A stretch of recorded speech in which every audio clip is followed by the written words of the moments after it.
One cold winter day a little girl and her father arrived in London. Sarah Crewe was 7 years old and she had long black hair and green eyes. She sat in the cab next to her father and looked out of the window at the tall houses and the dark sky. "What are you thinking about, Sarah?" Mr. Crewe asked. "You are very quiet." He put his arm round his daughter. "I'm thinking about our house in India," said Sarah. "And the hot sun and the blue sky. I don't think I like England very much, father."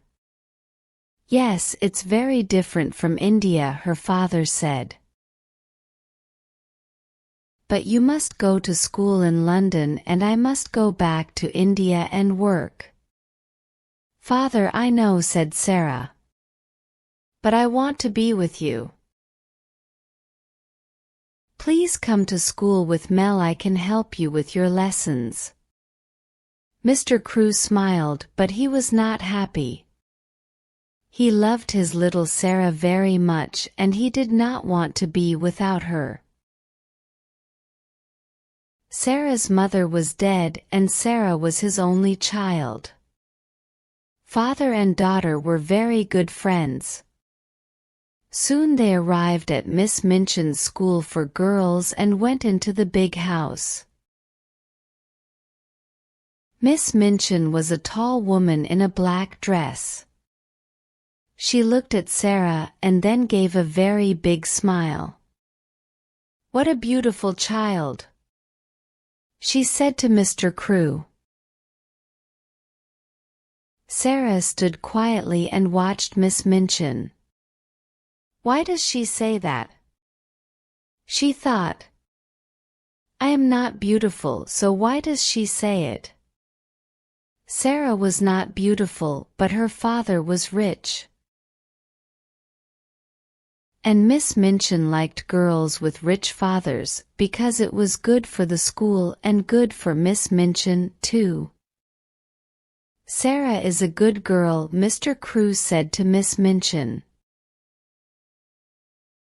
"Her mother was French, so she speaks French well, she loves books, and she reads all the time. But she must play with the other girls and make new friends too." "Of course," said Miss Minchin. She smiled again. "Sarah is going to be very happy here, Mr. Crewe." Mr. Crewe stayed in London for a week. He and Sarah went to the shops and he bought many beautiful, expensive dresses for his daughter. He bought books and flowers for her room and a big doll with beautiful dresses too. Miss Minchin smiled, but she said to her sister Amelia, "All that money on dresses for a child of 7. She looks like a little princess, not a schoolgirl." When Mr. Crewe left London, he was very sad.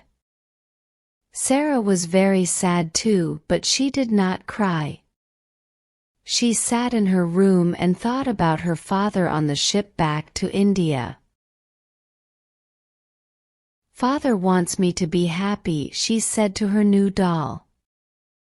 "I love him very much and I want to be a good daughter, so I must be happy." It was a very big and very beautiful doll, but of course it could not answer. Sarah soon made new friends in the school. Some little rich girls are not very nice children. They think they are important because they have money and lots of expensive things. But Sarah was different. She liked beautiful dresses and dolls, but she was more interested in people and books and telling stories. She was very good at telling stories. She was a clever child and the other girls loved to listen to her. The stories were all about kings and queens and princesses and wonderful countries across the sea. "How do you think of all those things?" asked her best friend Ermengarde. "I have all these pictures in my head," said Sarah. "So it's easy to tell stories about them." Poor Ermengarde was not 11. She could never remember any of her school lessons, and Miss Minchin was always angry with her. Sarah often helped Ermengarde with her lessons. "Listen, Ermi," she said. "You remember that French king, Louis XVI? Well, this is a story about him. One day in 1792, and so Ermengarde learnt her lessons through Sarah's stories, and she loved her friend very much. But not everybody was Sarah's friend. Lavinia was an older girl. Before Sarah came, Lavinia was the richest and the most important girl in the school. But Sarah's father was richer than Lavinia's father. So now Sarah was more important than Lavinia, and Lavinia did not like that. "Oh, Sarah is so clever," Lavinia often said. "Sarah is so good at French. Her dresses are so beautiful and she can sing so well. And she is so rich. Of course, Miss Minchin likes her best." Sarah did not answer when Lavinia said these things. Sometimes it was not easy, but Sarah was a kind, friendly girl, and she did not like to be angry with anyone. And so 3 years went by. Sarah's father wrote to her often, and Sarah wrote loving little letters back to him. One day a very exciting letter arrived. Everybody in the school talked about it for days. "My friend," wrote Mr. Crew, "has some mines in northern India, and a month ago his workers found diamonds there. There are thousands of diamonds and there are thousands of diamonds in these mines. These mines, but it is expensive work to get them out. My friend needs my help. So, little Mrs., this was Mr. Crew's special name for Sarah, I am putting all my money into my friend's diamond mines, and one day you and I are going to be very rich. There are thousands of diamonds in these mines."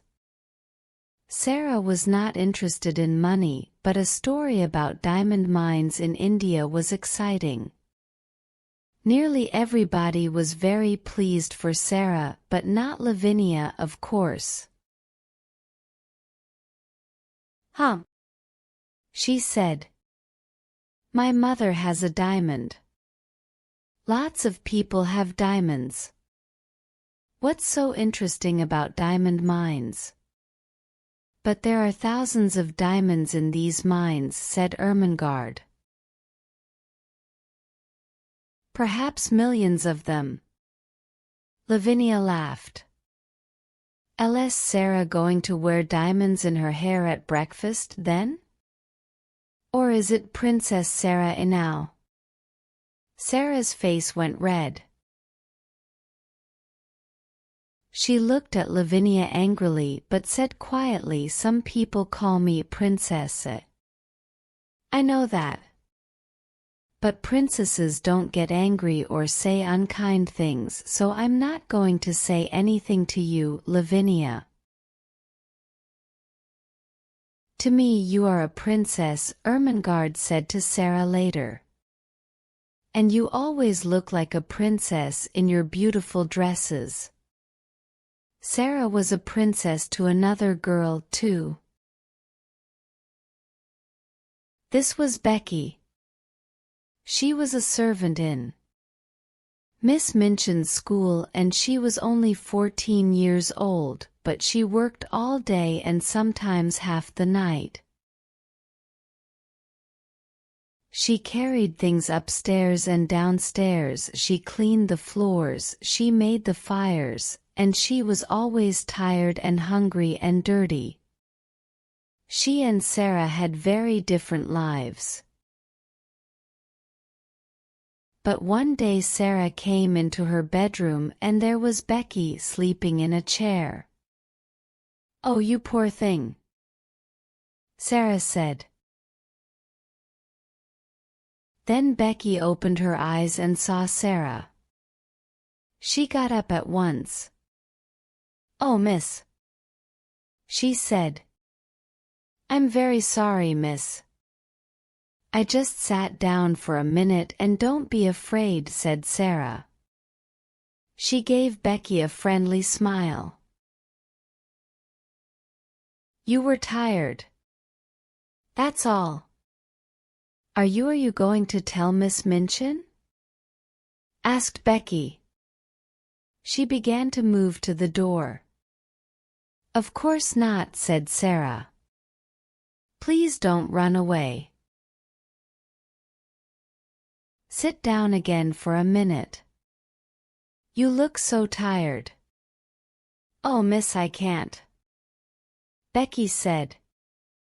"You're very kind, miss, but Miss Minchin, please," said Sarah. She took Becky's hand. "You're only a little girl like me. Let's be friends." And so Becky sat down again, and soon she and Sarah were friends. Nobody knew about this, of course. Rich little girls at Miss Minchin's school did not make friends with servant girls, and it was a wonderful thing for Becky. Nearly every day she and Sarah met in Sarah's bedroom, just for 5 or 10 minutes. Becky was always hungry and Sarah often bought nice things for her to eat. They sat and talked, and sometimes Sarah told Becky some of her stories. Becky loved that. "You can't put her out in the streets," said the lawyer. He stood up. "But perhaps she can work for you." The lawyer left and Miss Minchin called her sister Amelia. "Bring Sarah Crewe here at once," she said. "Oh, miss," she said. "You tell them so beautifully. Sometimes I like your stories better than things to eat." And after those visits to Sarah's room, Becky always felt better, not so tired and not so hungry. Some months later Sarah had her 11th birthday. Lessons stopped for the afternoon and there was a big party for all the girls in the school. "This party is expensive for us," Miss Minchin said to her sister Amelia. "But it looks good for the school." That afternoon there was a visitor to the school, Miss Minchin's lawyer. He went with Miss Minchin into her office and they closed the door. In the schoolroom next door there was a lot of noise from Sarah's party. Everybody in there was very happy. But in the office Miss Minchin was not happy. She looked at the lawyer angrily. "What are you saying? Mr. Crewe has no money? What about the diamond mines?" "There are no diamond mines," said the lawyer. "Well, there are mines, but there are no diamonds in them." But Mr. Crew's good friend began Miss Minchin. Mr. Crew's good friend, said the lawyer, ran away with all Mr. Crew's money. Ralph Crew was ill with a fever, and when he heard about this he got worse. A week later he was dead. Dead! Cried Miss Minchin. But what about his daughter Sarah? And this expensive birthday party? Sarah Crew has no money, said the lawyer. Not a penny in the world, Miss Minchin. Not a penny.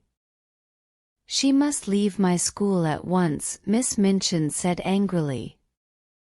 She must go this afternoon. Where? Said the lawyer. Out into the streets? An 11-year-old girl? That's not going to look very good for your school, Miss Minchin. Miss Minchin's face went red. You can't put her out in the streets, said the lawyer. He stood up.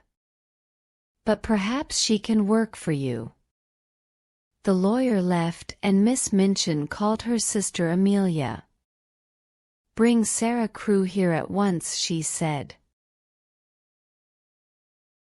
2 minutes later Sarah, in her beautiful blue party dress, stood in front of Miss Minchin.